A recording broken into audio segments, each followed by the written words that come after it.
제 친구 목사가 신학교 졸업하고 첫 목회를 저 섬에서 목회를 했습니다. 군산에서 배를 1시간 반 타고 나가야 되는 연도라는 섬에서 목회를 했습니다. 제가 한 번은 그 친구를 찾아갔던 적이 있습니다. 차를 3시간 운전을 해가지고 군산항에 도착을 했더니 가는 날이 장날이라고 풍랑주의보가 내려서 배가 못 뜬다는 거예요. 큰일 났더라고요. 거기까지 갔는데 어떡하지?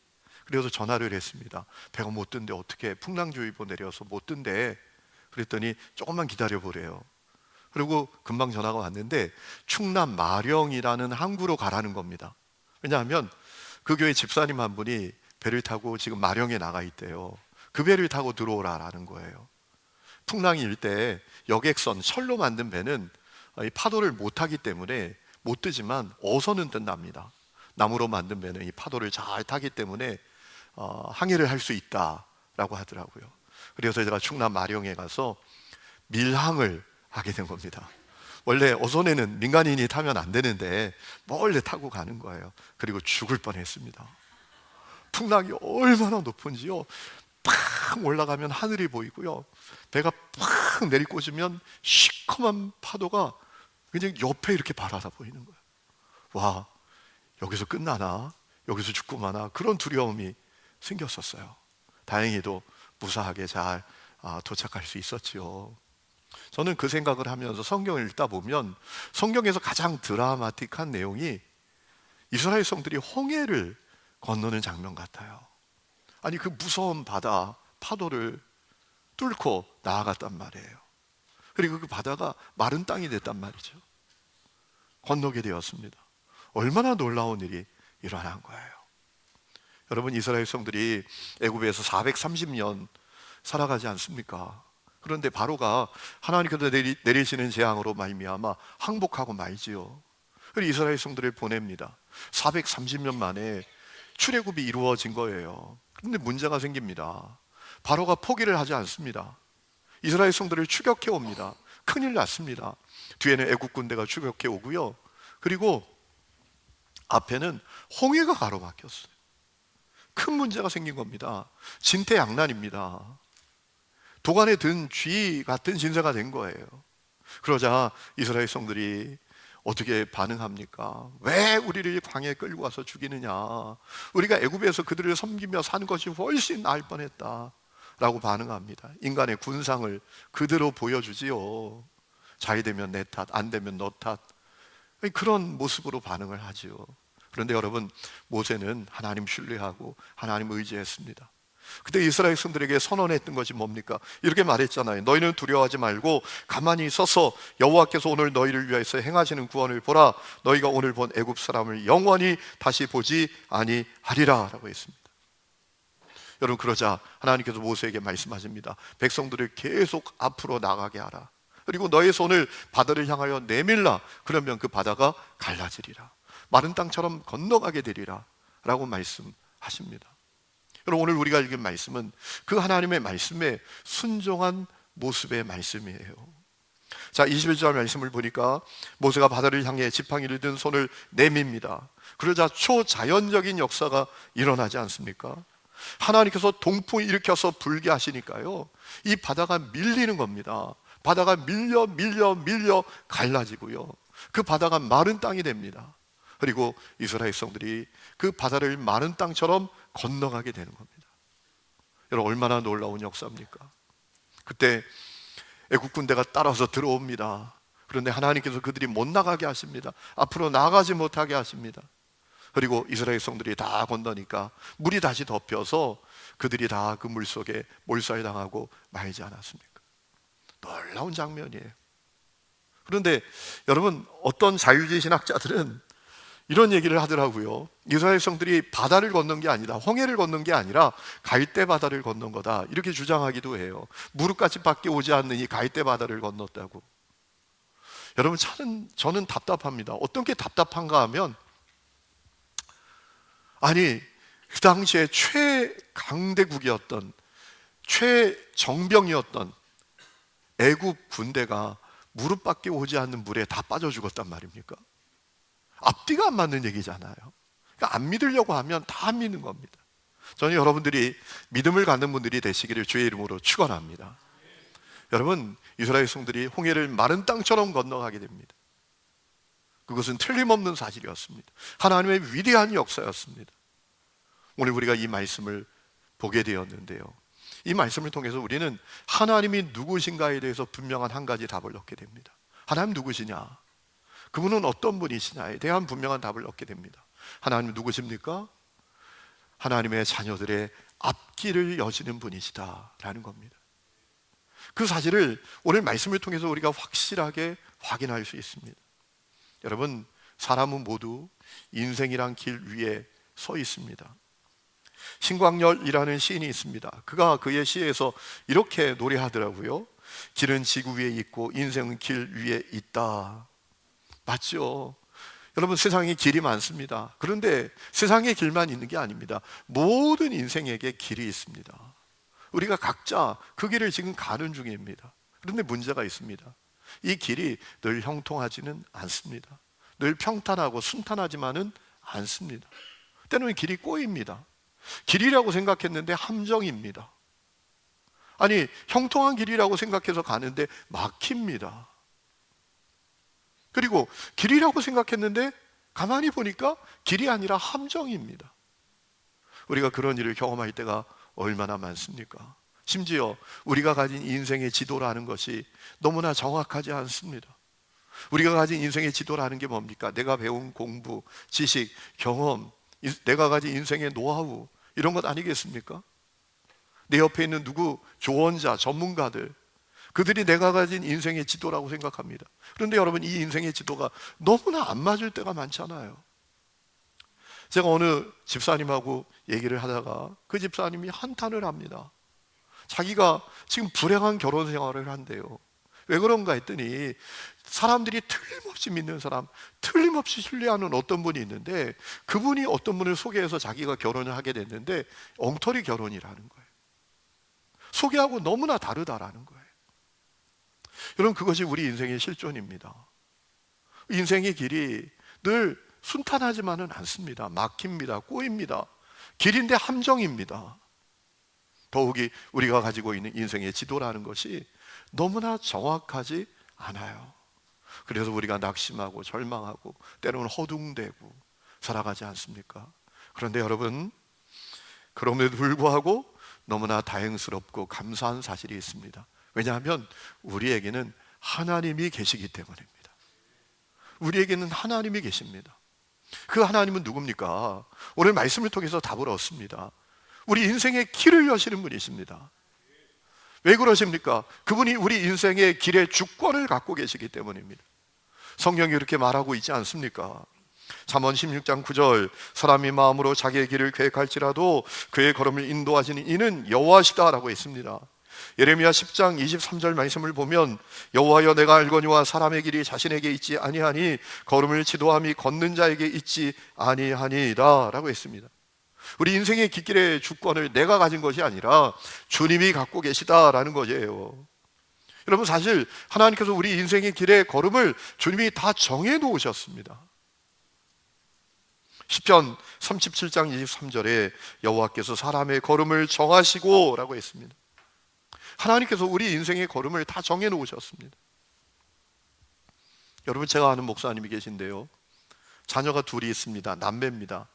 첫째 아이가 남자아이고 둘째 아이가 여자아이입니다. 첫째 아이는 신학을 하겠다고 신학교에 갔습니다. 둘째 아이는 음악을 하겠다고 연대 음대에 갔습니다. 성악을 하겠다고 졸업했습니다. 그런데 지금은 뭐 하는지 아십니까? 신학을 하겠다라고 갔던 아들은 음악을 하겠다고 저 독일에 가서 유학을 하고 있고요. 그리고 음악을 공부하겠다고 했던 딸은 목사가 되어 있습니다. 여러분, 인생의 길이 나에게 있지 않습니다. 우리의 계획에 있지 않습니다. 부모의 계획에도 있지 않습니다. 여기는 부모님들 잘 들으세요. 여러분의 욕심으로, 여러분의 의지로 자녀의 길을 인도하면 안 됩니다. 여러분이 먼저 해야 될 게 있습니다. 하나님, 내 자녀를 향한 주님의 계획은 무엇입니까? 내 자녀가 어떤 길로 가기를 원하십니까? 이게 먼저입니다. 오늘 많은 자녀들이 불행합니다. 왜? 부모의 의지, 부모의 욕심, 부모의 계획에 따라서 보내는 거예요. 너 이 학교 가, 너 이 길로 가. 그래서 애들이 어긋나는 겁니다. 그래서 불행한 세월을 보내는 아이들이 얼마나 많은지 몰라요. 제가 아는 목사님이 저를 대단히 부러워해요. 왜 부러워하는지 아세요? 아들이 신학을 한다고. 자기는 아들이 신학했으면 너무 좋겠는데 안 한대요. 저한테 그러더라고요. 하라 그랬느냐고. 그러지 않았어요. 왜? 주님의 계획을 따라서 가야죠. 저는 한 번도 제 자녀에게 신학을 하라고 한 적이 없습니다. 군종병 갈 때 좀 기대를 했지요. 아, 일반대 나온 녀석이 왜 군종병 지원을 해서 가나? 혹시 마음이 있나? 그랬더니 갔다 와서 더 하나 한대요. 왜냐하면 군인교회에서 목사님 시달리는 것을 보고 목사 못할 거래요. 그러더니 신학을 하는 거예요. 일반대 졸업하고 어느 날 산책하다가 그런 얘기를 하는 겁니다. 내가 취직해서 직장생활하면서 행복할 수 있을까요? 그러더니 신학을 자기가 하겠대요. 면접 이틀 앞둔 날입니다. 자기 엄마한테 그러더래요. 엄마, 내가 혹시 면접 보러 가지 않아도 너무 실망하지 마세요. 아마 엄마는 마음에 그런 마음을 갖고 있는지 눈치를 챈 것 같아요. 그러더니 하루 전날 또 이발을 하러 간다 그러더라고요. 보겠다라는 얘기죠. 면접하러 가겠다고. 그리고 또 왔는데 한참 지났는데 합격이 됐는데 등록한다는 얘기가 없어요. 물어봤죠. 너 등록 안 하냐라고 했더니 등록했대요. 어떻게 등록을 했냐라고 했더니 학자금 대출 받아가지고 등록을 했대요. 왜 아버지한테 얘기하지? 그랬더니 하는 얘기가 아버지한테 얘기해서 돈 받고 등록하면 1학기 다니다가 이 길이 아닌데 이게 아닌데 하면 못 그만둘 것 같으래요. 그래서 대출을 받아서 일단 등록해서 다니다가 아니다 그러면 취직해서 갚으면 되니까 그러고 간 겁니다. 여러분, 제가 드리고 싶은 말씀은 뭔가 하면 부모의 계획대로, 부모의 욕심대로, 부모의 의지대로 자녀의 길을 결정하려고 하지 마세요. 내 자녀의 길은 하나님께 있는 것을 믿으시기를 축원합니다. 하나님께 어쩌야 돼요? 하나님께 구해야 돼요. 그 자녀가 하나님 인도하시는 길을 갈 수 있도록 해야 합니다. 여러분, 하나님은 우리의 길을 인도하십니다. 특별히 우리가 갈 바를 알지 못하고 길이 보이지 않을 때 길을 보여주시면서 인도하십니다. 시편 32장 8절에 이렇게 말씀하셨어요. 주님께서 말씀하신다. 내가 가야 할 길을 내가 너에게 지시하고 가르쳐주마. 너를 눈여겨보며 너의 조언자가 되어주겠다. 이사야 42장 16절 내가 맹인들을 그들이 알지 못하는 길로 이끌며 그들이 알지 못하는 지름길로 인도하며 암흑이 그 앞에서 광명이 되게 하며 구분들을 곧게 할 것이라 라고 했습니다. 우리가 때로 인생의 길을 가다 보면 길이 안 보이잖아요. 괜찮아요. 주님이 갈 바를 보여주십니다. 인도해 주십니다. 여러분, 아브라함을 생각해 보세요. 하나님의 약속을 받습니다. 복의 근원 되게 하겠다. 그런데 아브라함이 갈 바를 모릅니다. 갈 길이 보이지 않습니다. 그런데 하나님이 그를 인도하십니다. 가나안 땅에 가게 하십니다. 거기서 하나님께 예배를 드리고 그가 복의 근원이 되지 않습니까? 요셉을 생각해 보세요. 형제된 미움과 시기를 받아서 노예로 팔려갑니다. 내 인생이 어떻게 될지, 어디로 가야 될지 길이 보이지 않습니다. 그런데 하나님께서 그의 걸음을 인도하십니다. 그 길을 인도하십니다. 그래서 어떻게 되지요? 민족을 구원하는 지도자가 되지 않습니까? 바울을 생각해 보세요. 그가 아시아 튀르키에서 복음을 전하려고 해요.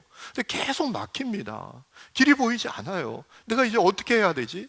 그런데 하나님께서 그를 드로아로 인도하사 유럽으로 건너가 하나님의 복음을 유럽에 전하는 하나님의 종이 되도록 하지 않았습니까?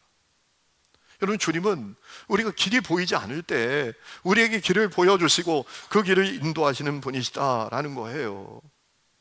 그렇기 때문에 성경은 우리에게 뭐라고 말합니까? 길을 인도하시는 주님을 신뢰하라라는 것입니다. 그분을 의지하라라는 거예요. 우리에겐 실수하지 않는 하나님의 섭리적 인도가 있기 때문이죠. 잠언 3장 5절에 말씀하십니다. 너는 마음을 다하여 여호와를 신뢰하고 내 명철을 의지하지 말라. 너는 범사의 그를 인정하라. 그리하면 내 길을 지도하시리라 라고 했습니다. 더욱이 주님은 우리의 길을 인도하시는데요, 때로 우리의 길이 막힐 때 막힌 길을 여십니다. 오늘 말씀이 그 내용이잖아요. 우리가 살다 보면 길이 늘 뚫리는 게 아닙니다. 막힙니다. 분명히 좋은 길 같은데 막혀요. 그때 열어주십니다. 이사야 43장 16절, 나 여호와가 이같이 말하노라, 바다 가운데 길을, 큰 물 가운데 지름길을 낼 것이다 라고 하셨습니다. 여러분, 바다에 무슨 길이 있습니까? 바다 앞에 서면 막힌 거 아닙니까? 주님이 거기 길을 내시겠다라는 거예요. 이사야 43장 19절에도 보라, 내가 새 일을 행하리니 이제 나타낼 것이라, 너희가 그것을 알지 못하겠느냐? 반드시 내가 광야의 길을, 사막의 강을 내겠다라고 했습니다. 광야의 길이 어디 있습니까? 그런데 길을 내신다라는 거예요. 막히면 여신다라는 얘기입니다.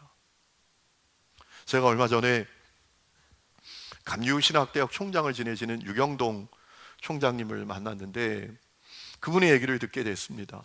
이분이 미국의 에모리 대학에서 석사를 하고 밴더빌트, 미국 난감리교의 뿌리를 가진 아주 좋은 명문 대학인데 거기서 PhD를 하셨어요. 이분이 거기 PhD 지원을 했는데 이제 합격이 됐는데 장학금을 50%밖에 주지 않는다라는 거예요. 그러면 못 가는 겁니다. 그래서 학교에 편지를 썼대요. 나는 가야 합니다. 나는 밴더빌트에 가고 싶습니다. 나는 밴더빌트에 꼭 가기를 원합니다. 나를 받아주세요. 장학금 더 주세요. 근데 답장이 왔어요. 안 됩니다. 그게 최선입니다. 50%가 최선입니다. 이 총장님이 또 편지를 쓴 겁니다. 나는 밴더빌트에 가야 됩니다. 꼭 가야 합니다. 가고 싶습니다. 나를 받아주세요. 두 번째 편지를 썼더니 또 안 됩니다. 50%가 최선입니다. 세 번째 또 편지를 쓴 겁니다. 나는 가야 됩니다. 꼭 가야 됩니다. 그랬더니 또 답장이 왔어요. 이분이 5번째까지 똑같은 편지를 쓴 겁니다. 그랬더니 어떤 일이 일어났는가? 학교에서 위원회가 열렸어요. 위원회가 열려서 95% 장학금을 주겠다고 결정한 겁니다. 할렐루야. 여러분 생각해 보세요. 당시에 그 박사학위에 1등에 합격한 학생도 75%를 받았답니다. 그래서 학교에서 95% 장학금을 주기로 결정한 거예요. 나중에 그 75% 장학금 받은 1등 학생이 학교에 항의했답니다. 근데 1등 했는데 75%밖에 안 주는데 왜 저 사람은 95%를 주느냐? 그랬더니 위원회 결정입니다 라고 했다라는 거예요. 그분이 말씀하시더라고요. 길을 여신다고, 하나님이. 제가 부목사 사역을 할 때에 담임 목사님이 어느 날 이임을 하시는 겁니다. 이분이 어떤 분인가 하면 저를 불러가지고 평생 나하고 동역하자, 사역하자, 위대한 하나님의 역사를 같이 이루어보자 라고 했던 분인데 4,000명, 5,000명 모이는 교회에서 오라 하니까 금방 가시더라고요. 저는 연고도 없는 저 전라도 땅에, 한 번도 살아보지 못했던 땅에 떨렁 남겨진 겁니다. 앞길이 막혔어요. 어떡하나? 어떡합니까? 기도해야죠. 그래서 제 아내하고 둘이 1년 동안 철야기도 합니다. 다행히 저희 아이들이 잠을 잘 잡니다. 10시 되어서 재우면 아직까지 그냥 자요. 재워놓고 둘이 예배당에 가서 무릎 꿇고 기도하는 거죠. 하나님 길을 열어주세요. 하나님 길을 열어주세요. 그리고 1년 뒤에 하나님 길을 열어주시는데 놀랍게 길을 열어주십니다. 지금은 지났으니까 다 이름도 얘기할 수 있어요. 저 강서구에 가면 화곡동교회라는 교회가 있습니다. 그 교회와 또 부산에 있는 해오름교회가 거의 동시에 저에게 연락을 해온 거예요. 담임 목사님으로 와줄 수 있느냐고. 제가 대답해줘. 왜 안 되겠냐고. 갈 수 있다고. 이런 일이 일어나는 거예요. 제가 전혀 모르는 교회입니다. 알지도 못하는 교회입니다. 그래서 제가 기도했죠. 하나님, 먼저 연락 오는 교회가 주님이 보내시는 곳으로 알고 제가 가겠습니다 라고 했더니 그 얼마 뒤에 부산 해오름교회에서 목사님, 우리가 결정했습니다, 와주세요 라고 하더라고요. 그래서 부산으로 내려가게 됐던 것입니다. 여러분, 우리 하나님이 길을 여십니다. 여시는 정도만이 아니라 앞서가시면서 길을 여시고 우리의 길을 평탄하게 하시는 분이십니다. 이사야 45장 2절 말씀을 보면 하나님께서 페르시아의 고레스를 통해서 이스라엘 성들을 해방시켜 주실 텐데 그 고레스에게 어떤 길을 열어주실 것인지 말씀하신 적이 있어요. 그의 앞길을 평탄하게 하신다라는 것입니다. 이렇게 말씀하셨죠. 내가 너보다 앞서가서 산들을 평지로 만들고 노새 성문을 부수며 세빛장을 부러뜨리겠다라고 했습니다. 신명기 1장 말씀을 보면 모세가 이제 모압 평야에서 가나안 땅을 앞두고 이스라엘 백성들에게 하나님께서 우리를 어떻게 인도해 오셨는지를 회고하는 내용이 나옵니다. 그 내용의 핵심이 뭡니까? 하나님께서 우리의 길을 여셨을 뿐만 아니라 평탄하게 하셨다라는 것입니다. 신명기 1장 33절에 말씀하십니다. 그는 너희보다 먼저 그 길을 가시며 장막 칠 곳을 찾으시고 밤에는 불로 낮에는 구름으로 너희가 갈 길을 지시하신 자라고 했습니다. 사랑하는 성도 여러분, 우리가 다 길 위에 있습니다. 기억하십시오. 여러분의 길을 주님이 인도하십니다. 여러분의 길의 주권을 주님이 갖고 계십니다. 여러분의 길이 보이지 않을 때 그 길을 인도하실 뿐만 아니라 막힐 때 열어주시고 여러분의 앞길을 평탄하게 해주실 것입니다. 이 믿음을 가질 수 있기를 주의 이름으로 축원합니다. 이 믿음을 가져야 합니다. 여러분, 그런데 하나님께서 우리에게 열어주신 최고의 길은 사실 따로 있습니다. 그 길은 어떤 길입니까? 천국으로 가는 길입니다. 하나님의 나라를 향하여 가는 길입니다. 여러분, 사람은 이 땅에서 살다가 다 죽지 않습니까? 이 세상에 태어나서 죽음을 맞지 않는 사람은 그 누구도 없지 않습니까? 죽음만큼 확실한 것이 어디에 있습니까? 그래서 벤자민 프랭클린은 이런 얘기를 한 적이 있습니다. 이 세상에 확실한 것은 죽음과 세금밖에 없다. 맞죠? 여러분, 세금 내시죠? 저도 세금 냅니다. 얼마나 이 사람들이 정확하게 세금을 추징하는지 모릅니다. 확실합니다. 이 세상에 확실한 것은 죽음과 세금밖에 없대요. 그만큼 죽음은 우리 모두에게 엄숙한 현실이다라는 거죠. 우리는 다 죽어요. 죽음의 엄숙한 진실이 있죠. 언제 어디서 어떻게 죽을지 모릅니다. 여러분, 죽음은 순서조차도 없습니다. 먼저 왔다고 먼저 가는 게 아닙니다. 나중하지만 먼저 가기도 합니다. 그것이 우리의 현실 아니겠습니까? 그런데 사람 인생이 죽는다고 끝이 아닙니다. 죽음 이후에 두 갈래 길이 있습니다. 천국으로 가는 길이 있고 지옥으로 가는 길이 있습니다. 여러분, 원래 천국의 길은 우리가 갈 수 없는 길이었습니다. 아니, 잃어버린 길이었습니다. 하나님 명상대로 창조된 사람이 전적으로 타락하여 죄와 저주 가운데 살고 마귀의 종으로 살고 하나님의 원수로 살았기 때문입니다. 히브리서 9장 27절에 그래서 한 번 죽는 것은 사람에게 정해진 것이요 그 후에는 지옥의 심판이 있다라고 말씀하시지 않았습니까? 여러분, 그런데 갈 수 없는 그 천국으로 가는 길을 갈 수 있는 길이 열렸습니다. 어떻게 열렸습니까? 우리 예수님 때문입니다. 우리 예수님, 하나님이신 그분이 사람이 되셨습니다. 그리고 이 십자가에 매달려 피 흘려 죽으셨습니다. 왜? 내 죄값 치르기 위해서. 그리고 3일 만에 부활하셨습니다. 그 예수님 때문에 우리가 갈 수 없는 길을 갈 수 있게 되었습니다. 누구든지 예수님을 나의 주 나의 그리스도로 믿으면 천국으로 가는 길을 우리가 다 얻게 되었습니다. 요한복음 3장 16절에 말씀하셨죠. 하나님이 세상을 이처럼 사랑하사 독생자를 주셨으니 이는 그를 믿는 자마다 멸망치 않고 영생을 얻게 하려 하심이라. 요한복음 5장 24절에 내가 진실로 진실로 너희에게 이르노니 내 말을 듣고 또 나 보내신 이를 믿는 자는 영생을 얻었고 심판에 이르지 아니하나니 사망에서 생명으로 옮겼느니라. 아멘. 여러분, 예수님은 우리에게 천국으로 가는 길을 열어주셨습니다. 오늘 종려주일입니다. 오늘 예수님 뭐 하신 날입니까? 예루살렘에 입성하신 날입니다. 예수님이 예루살렘에 입성하실 때 많은 사람이 환호하며 예수님 맞이합니다. 호산나 호산나 다윗의 자손이여 열광합니다. 그런데 여러분, 그 열광을 받으며 주님이 예루살렘에 입성하신 이유가 뭡니까? 십자가에 매달려 죽기 위해서입니다. 왜? 우리에게 천국으로 가는 길을 열어주시기 위해서였지 않습니까? 여러분이 예수님을 나의 주 나의 그리스도로 분명히 믿는다면 여러분은 천국으로 가는 길을 얻게 된 분들이십니다. 이것은 너무나 확실한 사실이에요. 그래서 C.S. 루이스는 이렇게 말한 적이 있습니다. 우리는 죽음을 위해 태어난 것이 아니다. 우리는 영혼을 위해서 태어났다. 드와이트 무디는 이렇게 말했던 적이 있습니다. 어느 날 사람들이 내가 죽었다고 말할 것이다. 그러나 나는 그때 가장 잘 살아있을 것이다. 어디서? 천국에서, 하나님의 나라에서.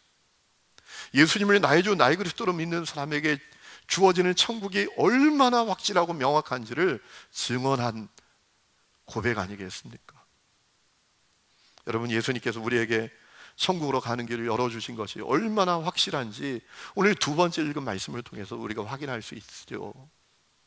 여러분, 오늘 우리가 읽은 요한계시록 3장에 있는 말씀은 소아시아 7교회 중에 하나인 빌라델비아 교회 성도들에게 주신 말씀이에요. 빌라델비아라는 지역은 이 튀르키예 내륙에 있는 지역이었습니다. 교통의 요충지였습니다. 아주 상업의 중심지였습니다. 여기 직물산업, 피역산업이 발전하고 또 최고의 포도주가 생산되었기 때문에 아주 부유한 도시였습니다. 그리고 향락 문화가 발달한 그런 도시였습니다. 그런데 그 부유한 도시에서 어렵게 사는 사람들이 있었습니다. 과소비에서 어렵게 된 것이 아닙니다. 게을러서 어렵게 된 것이 아닙니다. 분수에 맞지 않게 살아서 어렵게 된 것이 아닙니다. 그 부유한 도시에서 어렵게 사는 사람들이 있었는데 그들이 누군가? 그리스도인들이었습니다. 빌라델비아 교회 성도들이었습니다.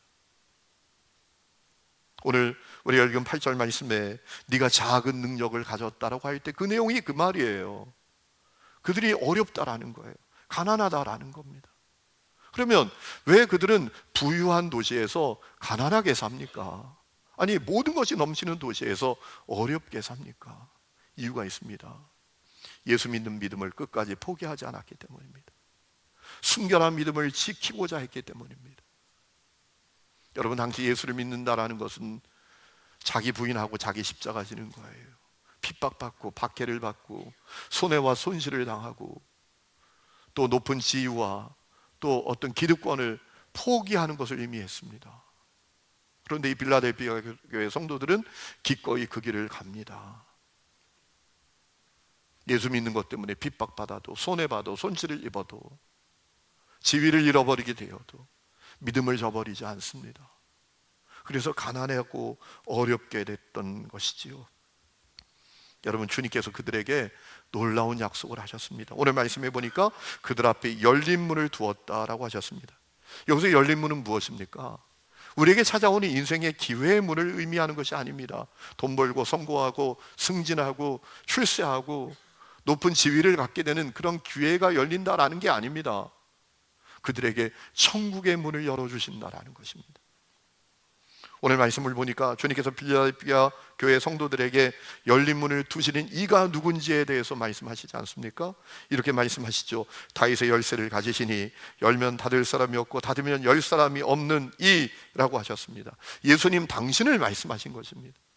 여러분, 이 말씀은 이사야 22장 2절 말씀에서 이종한 말씀이에요.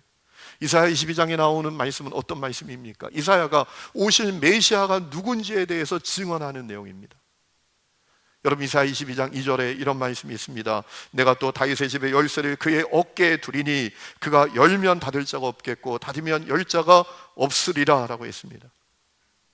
여러분, 메시아가 다윗의 열쇠를 가지셨대요. 다윗의 열쇠를 가졌다라는 것은 어떤 의미일까요? 천국의 열쇠를 가졌다라는 것이죠. 다윗의 집은 하나님의 나라 천국을 상징하는 거였어요. 그러니까 주님께서 이 빌라델비아 교회 성도들에게 열린 문을 주셨다라고 했는데 그 열린 문은 인생에 찾아오는 기회의 문이 아니라 그들에게 천국으로 가는 문을 열어주셨다라는 것입니다. 여러분, 그 문은 오늘 말씀해 보니까요, 누구도 닫을 수 없다라고 했습니다. 주님이 여셨는데 누가 닫을 수 있겠습니까? 더 중요한 것은 천국으로 가는 그 문이 그들에게만 열렸던 것이 아니라 오늘 예수님을 나의 주 나의 그리스도로 믿는 우리 모두에게도 열려 있다라는 사실이에요. 여러분에게 이 눈이 열릴 수 있기를 주의 이름으로 축원합니다. 여러분, 우리는 어떤 사람들입니까? 오늘 주님께서 내 생명을 불러가셔도 천국에서 눈뜰 수 있는 사람들이에요. 우리는 천국으로 가는 열린 문을 얻게 된 사람들이에요. 여러분, 이것이 놀라운 복입니다. 이 눈이 열려야 합니다. 그런데 많은 사람들이 놀라운 복임에도 불구하고 놀라운 복인지 잘 몰라요. 어떤 교회에서 이랬다 하지 않습니까? 목사님의 성도들이 물었답니다. 여러분, 천국 가기를 원하십니까? 그랬더니 아멘 그러더래요. 정말 원하십니까? 아멘. 천국도 믿으십니까? 아멘. 그러면 지금 가기를 원하십니까? 했더니 노멘 그러더래요. 여러분, 우리가 천국으로 가는 문을 얻게 되었다. 이것이 놀라운 복임에도 불구하고 많은 사람들이 잘 실감하지 못합니다. 그러나 우리가 어느 날 불현듯 죽음 앞에 서게 될 때는 천국으로 가는 열린 문을 갖게 되었다라는 것이 놀라운 복인 것을 실감하게 되는 것입니다. 여러분, 인생의 비극은 삶에 다가오는 이런저런 문제가 아닙니다. 천국으로 가는 열린 문을 얻지 못하는 것입니다. 아니, 잃어버리는 것입니다. 그러므로 오늘 우리도 필라델피아 교회 성도들처럼 믿음 지켜야 합니다. 하나님의 말씀을 지켜야 합니다. 여러분, 필라델피아 교회 성도들이 예수 믿는 것 포기하지 않았어요. 믿음으로 사는 것 포기하지 않았어요. 말할 수 없는 고난의 현실 가운데에도 말씀을 지키는 것 포기하지 않았다라는 거예요. 그들에게 여러 가지 어려움이 있었지만 말이죠, 우리도 똑같죠. 오늘날 예수 믿으면서 믿음으로 사는 것이 쉽습니까? 절대로 쉽지 않습니다. 어렵습니다. 그러나 그럼에도 불구하고 믿음 지켜야 합니다. 말씀을 지켜야 합니다. 주님께서 열어주신 천국의 문을 놓치지 말아야 합니다. 우리는 신기루처럼 있다가 살아야지 이 세상을 위해서 살아가는 사람들이 아니라 하나님의 나라를 향하여 나아가는 사람들이기 때문입니다. 그렇기 때문에 우리가 천국으로 가는 문을 얻게 된 사람으로서 당당하게 살아야 합니다. 복음을 부끄럽게 하는 삶을 살면 안 됩니다. 사소한 일에 목숨 걸고 아둥바둥하면서 살면 안 됩니다. 하나님의 말씀 지키며 살아야 합니다. 사랑하며 축복하며 섬기며 그 나라와 그의 의를 구하며 항상 기뻐하고 쉬지 말고 기도하고 살아야 합니다. 왜? 우리에겐 천국으로 가는 길이 열려있기 때문입니다. 평생 인도에서 독신으로 사역했던 여성이 있습니다. 에이미 카마이클이라는 이름을 가진 여성입니다. 이분이 1867년 아일랜드에서 태어났습니다. 이 여성은 젊은 시절에 열등감이 많았습니다. 자기 눈 색깔 때문입니다. 다른 사람들은 눈이 다 파란색, 초록색인데 나만 갈색이야. 그래서 하나님 앞에 하나님 내 눈 색깔 좀 바꿔주세요 라고 기도했을 정도예요. 나중에 알게 됐습니다. 인도 사람들에게 더 가까이 다가갈 수 있도록 하나님께서 나에게 갈색 눈을 주셨었구나 라고 깨닫게 되었던 여성입니다. 이분이 1895년에 인도에 가서 사역을 시작했습니다. 이분이 인도에 가서 끔찍한 장면을 보게 됩니다. 힌두교에 데바다시 제도라는 것이 있었습니다. 이게 어떤 건가 하면 어린 그 소녀들을 힌두교 사원에 바치는 거예요, 부모가. 그러면 이 아이들이 힌두교 사원에서 성놀이개로 전락해서 살아가는 거예요. 너무나 끔찍한 장면이었어요. 그래서 목숨 걸고 그 소녀들을 구해내기 시작합니다. 엄청난 대가를 치러야 됐습니다. 그런데 그 아이들을 구해내기 시작합니다. 500명이 넘는 아이들을 구해내기 시작했고요. 그리고 인도의 도나부루 공동체를 만들어서 그 아이들을 헌신적으로 돌봅니다. 이 여성은 평생 결혼도 하지 않았습니다. 1951년 하나님의 부름을 받을 때까지 놀라운 사실은 장장 55년간 한 번도 인도 땅을 떠나지 않고 그 땅에 있는 사람들을 섬기고 살아갔습니다. 그녀가 이런 말을 남긴 적이 있습니다. 사랑 없이 줄 수는 있지만 주지 않고 사랑할 수는 없습니다. 그래서 자기 평생을 인도를 위해서 내어준 거예요. 잃어버린 영혼들, 비참하게 살아가는 그 어린 여성들을 위해서 자기 전부를 내어주었다라는 거예요. 여러분, 왜 그렇게 했겠습니까? 그 이유가 무엇이었겠습니까? 내가 지금 어디로 가는 길을 가고 있느냐, 내게 어떤 길이 열려 있느냐, 그걸 알았기 때문이죠. 천국으로 가는 문이 나에게 열려 있다. 나는 그 길로 가고 있다. 그래서 그 길을 놓치지 않고 싶었던 겁니다. 믿음을 저버리지 않았습니다. 하나님의 말씀을 지켰던 것입니다. 사랑하라, 섬겨라, 축복하라, 헌신하라, 자기 부인 자기 십자가를 져라, 그의 나라와 그의 의를 구하라. 그 부르심에 기꺼이 평생 응답하고 살았던 것입니다.